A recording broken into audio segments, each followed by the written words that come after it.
Lord దేవాతి దేవునికి వందనాలు. ప్రభు నామమున మీ అందరికీ నా ప్రత్యేకమైన వందనాలు, శుభాలు తెలియచేస్తున్నాను. మరి ఈ దినము దేవుని సన్నిధికి కృతజ్ఞతాపూర్వకంగా కానుకలు చెల్లించాల్సిన దినము. మీ కానుకను దేవునికి చెల్లించండి. ఈ దినమంతయు కూడా మేము మీకోసం ప్రార్థన చేస్తాం. ఈ దినము కొరకు ఏర్పాటు చేయబడిన దేవుని వాగ్దానము ఆదికాండము 41వ అధ్యాయము 49వ వచనము. యోసేపు సముద్రపు ఇసుక వలె అతి విస్తారముగా ధాన్యము పోగు చేసెను, కొలుచుట అసాధ్యమాయను గనుక కొలుచుట మానివేసెను. దేవుని నామానికి మహిమ కలుగునుగాక. ఈ ఉదయకాల సమయంలో సర్వ సృష్టికర్త అయిన నీ తండ్రి గొప్ప వాగ్దానాన్ని నీకు అందిస్తూ ఉన్నారు. హల్లెలూయా.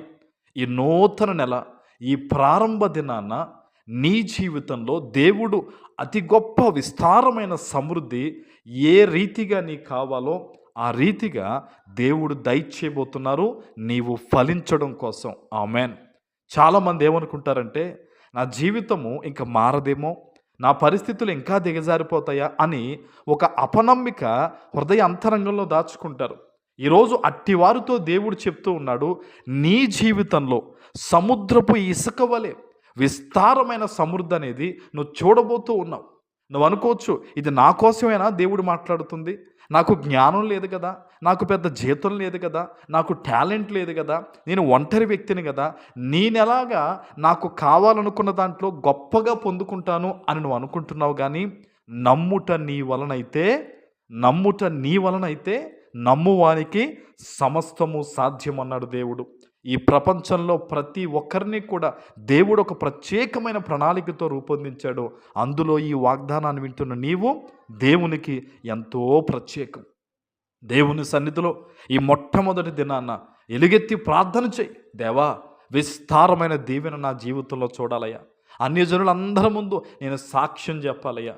ఇదిగో ఈ విషయంలో ఇన్నాళ్ళు నేను బాధపడ్డాను, రహస్యంగా దుఃఖించాను, అయితే నా దేవుడు గొప్ప సమృద్ధి నాకు ఇచ్చాడని నువ్వు సాక్ష్యం చెప్పేటట్లు దేవుణ్ణి అడిగి నువ్వు ప్రార్థన చేసినట్టయితే, చూడండి, దేవుడు ఆనాడు ఐగుప్తు దేశంలో ఎలాంటి సమృద్ధి ఇచ్చాడంటే, కొలుచుట అసాధ్యమాయను గనక వారు కొలవడం మానేశారంట.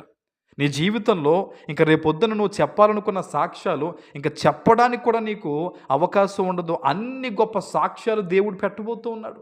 ఈరోజు నువ్వు ఉన్న ఆ 2-3 ఇబ్బందులకు నువ్వు భయపడుతున్నావు, కానీ ప్రభు నీ జీవితంలో పెట్టబోయే సాక్ష్యాలు చాలా ఘనమైనవి. ఆలస్యం అవుతుందంటేనే ప్రభు అద్భుతమైన కార్యాలు చేయబోతున్నాడు. ప్రియ దేవుని బిడ్డ, నువ్వెక్కడి నుంచి ఈరోజు ఈ వాగ్దానాన్ని ఎటువంటి పరిస్థితుల మధ్య వింటున్నావో కానీ దేవుడు నీతోనే మాట్లాడుతున్నారు. నువ్వు నీతి కలిగి ఈ నూతన నెలలో ఇంకా నేను దేవుని కొరకు నిలబడాలి, ఇంకా దేవుని కొరకు నేను ముందుకు అడుగులు వేయాలి, తప్పక దేవుడు నన్ను ఆశీర్వదిస్తాడన్న ఒక ఆశ కలిగి నువ్వు గనక ముందుకు అడుగులు వేస్తే, లేఖనం చెప్తుంది, ఆశ కలిగిన ప్రాణాన్ని దేవుడు తృప్తిపరుస్తారట. నీకుందా ఆశ? ఈ వాగ్దానం నా జీవితంలో నెరవేరాలి. ఆనాడు ఐగుప్తు దేశంలో దేవుడు ఇంత సమృద్ధి ఇచ్చాడు కదా, ఈరోజు నా జీవితంలో ఇస్తాడు, నా ఆర్థికపరమైన విషయాల్లో ఇస్తాడు, నా బిడ్డల్ని ఫలింపజేస్తాడన్న ఒక ఆశ నీకుంటే గనక ఈరోజు ఈ వాగ్దానం ఎత్తిపెట్టి ప్రార్థన చేయి. తండ్రి, నీవు ఇచ్చిన వాగ్దానం జ్ఞాపకం చేసుకోయ్యా. ఈరోజు నా మీద, నా కుటుంబం మీద నీ చల్లని దీవెన ఆశీర్వాదాలు కుమ్మరించు ప్రభువా. అన్య జనులలో నీ నామాన్ని నేను మహిమపరుస్తానని ఒక్క మాట ప్రభుతో చెప్పి ప్రార్థన చేయి. ఈరోజు ఈ వాగ్దానం నీ పట్ల నెరవేరబోతూ ఉంది. ఆమేన్. ప్రార్థన చేసుకుందాం. పరిశుద్ధుడా, ప్రేమ కలిగిన తండ్రి, మీకు వందనాలు. ఈ ఉదయకాల సమయంలో మీరు ఇచ్చిన ఈ గొప్ప వాగ్దానము ప్రతి బిడ్డ జీవితంలో నెరవేర్చి స్థిరపరచమని యేసు నామమున ప్రార్థిస్తున్నాను తండ్రి. ఆమేన్.